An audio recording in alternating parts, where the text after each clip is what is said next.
Welcome to Comcast Local Edition. I'm Donna Richardson, and my guest this hour is Councilmember Kwame Brown, Council of the District of Columbia. Councilman, it's always a pleasure to see you. Well, it's always a pleasure to be on the show. And you always bring such interesting ideas and issues to cover.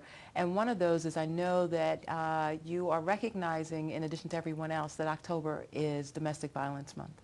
Right, it's Domestic Violence Month in the country, and I think it's just so important that Domestic Violence Month should be every month. We have a serious problem with domestic violence throughout the country, especially here in the District of Columbia, and we have just too many women that are being abused, and we don't talk about it. And we spend 1 month to talk about it, but I think that we should spend more time and energy talking about making sure that those that abuse get help, and those that are the abuser gets treatment.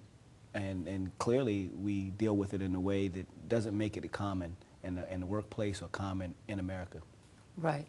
And I think, unfortunately, you know, you hear about it so much in the news, people are starting to become immune to it, but it does need to be discussed on a daily basis, not just once a month, like you said. Well, one out of four women are abused during their lifetime. People are probably watching right now, and someone in their family that are going through this particular issue. The question is, how do we allow people to speak up and get out of it? There's too many kids that are seeing their mothers and aunts being abused, where we have the domestic violence amongst teenagers is on the rise.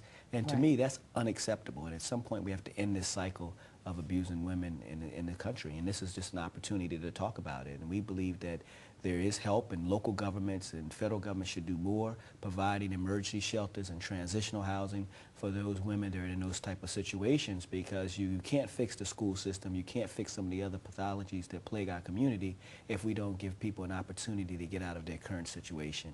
And that's one of the things that I'm going to continue to fight for and to talk about. And make the laws more enforceable also. Yeah, more enforceable, and two, over the last 5 years, I've been able to dedicate it close to $11 million.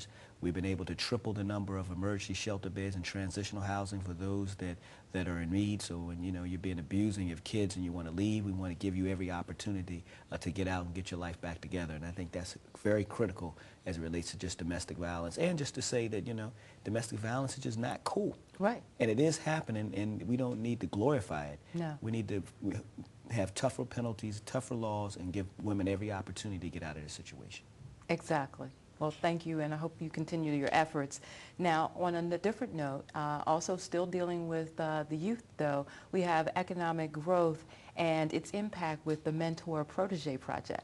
Oh, yes, clearly these are tough economic times throughout the country, and the question becomes, what are we doing to ensure that local businesses grow?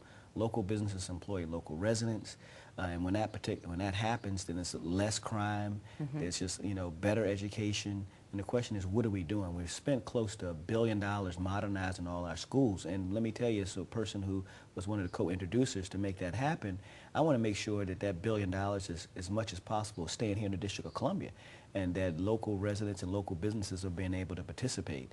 When you start to look at our libraries and our parks and every grand opening that we have, the question is, how do we recirculate that dollar, and how do we create a mentor-protege relationship where smaller businesses are actually growing by mentoring with larger businesses and going after a lot of the stimulus dollars. I mean, I think that's where people want to know, what actually happens? How does it affect me? How does it affect me in my job? How does it affect me as the business that I own? And how do I participate in this growth? And how do I have it in a mentor-protege program where I can grow? And that is the key. And we need, more women-owned businesses in the District of Columbia, more veteran-owned businesses in the District of Columbia. So the question is, how do we ensure that those that have been left out have an opportunity to be able to participate? And that's the road that we're going down with this particular mentor-protege program.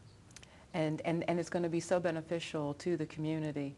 And just want to thank you so much, because unfortunately we've run out of time. Well, no, thank you. Thank you for spreading the word.